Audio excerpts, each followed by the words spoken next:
anglophone, trash et irrévérencieux. Pourquoi Taxi 5 nous a bien fait marrer, on aime. 2 ans après le succès de Pattaya, Franck Gastambide et ses camarades s'approprient les codes de la saga Taxi dans un 5e opus déjanté.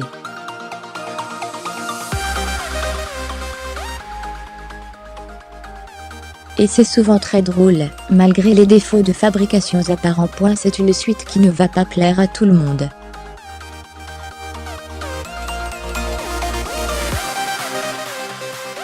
Mais bon, 10 ans après le 4e volet de Taxi, Luc Besson a confié les clés de son bébé à l'acteur-réalisateur Franck Gastambide, et la joyeuse bande de Pattaya, succès surprise de 2016, avec plus de 2 millions d'entrées.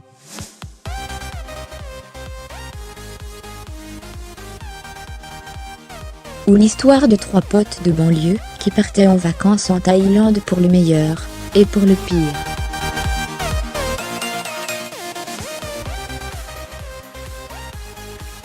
Le cinéaste-producteur, le plus puissant du cinéma français, aurait pu choisir la sécurité.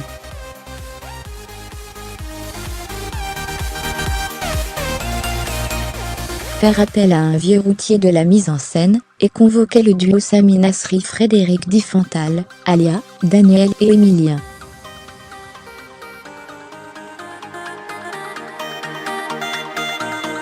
Le patron d'Europacorp a préféré miser sur la nouvelle génération, ses héros et son humour, au risque de laisser les fans de la première heure sur le bord de la route.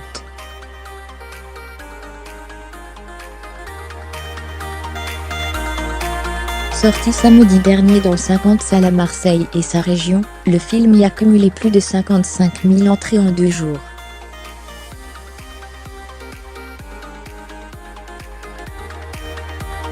Un score impressionnant qui semble donner raison aux créateurs d'une saga dont les 4 premiers épisodes ont réuni 27 millions de spectateurs, entre 1998 et 2007.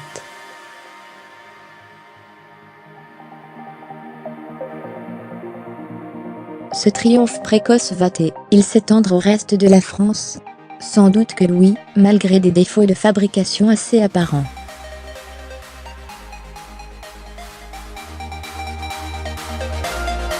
Résumons. Gastambide Bantala, un duo bien rodé. Sylvain Marot, un flic parisien interprété par Franck Gastambide, est muté à la police municipale de Marseille après avoir flotté avec la femme du préfet.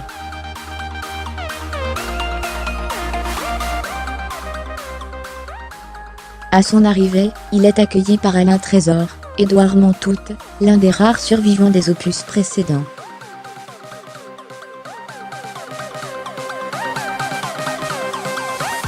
L'autre revenant, c'est l'ex-commissaire Gibert, devenu maire, mais toujours incarné par l'inénarrable Bernard Farcy.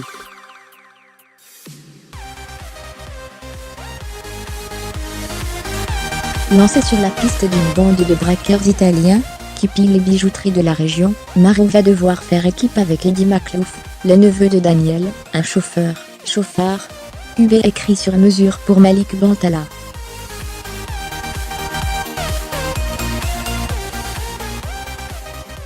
Le tandem reformé de Pattaya est le principal atout de Taxi 5. Dans la grande tradition des duos comiques à la française, l'ex-Kahira et l'ancien pilier du Jamel Comedy Club se complètent à merveille.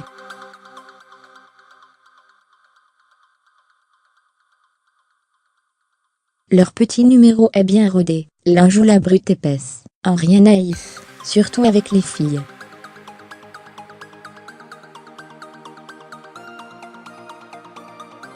L'autre le boulet grand gueule, qui lâche le premier, dès qu'il y a du grabuge.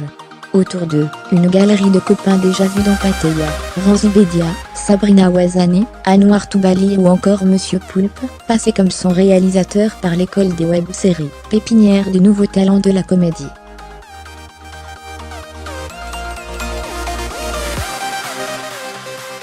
Voir aussi Franck Gastambide. Le public est notre patron, on espère tellement qu'il va aimer ce nouveau Taxi. C'est d'ailleurs le principal écueil de Taxi 5.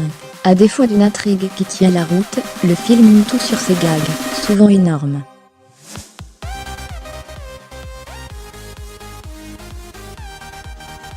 Le résultat est inégal, surtout lorsque le jeune cinéaste force la dose au rayon pipi caca.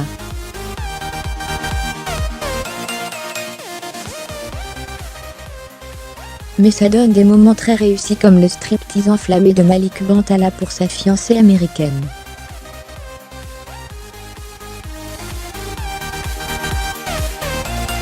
La capture de Sylvain et Eddie par les braqueurs italiens est au terme de la planque la plus foireuse de l'histoire de la comédie française.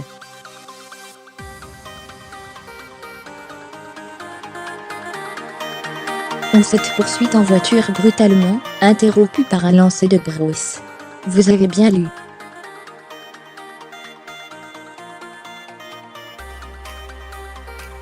C'est fun, c'est trash, outrancier, de mauvais goût, sans doute un peu beaucoup aussi.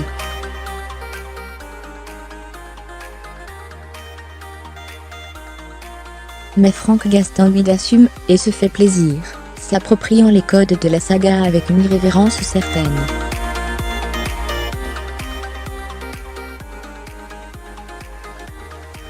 La mythique Peugeot 407 de la saga peut en témoigner. Tout nuche, le grand public auquel le film est destiné jugera.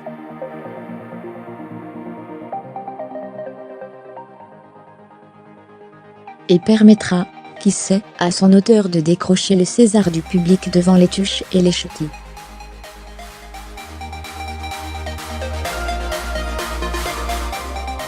On imagine déjà la tronche de la salle Pleyel, plus grand que Taxi 5 et avec Franck Gastambide.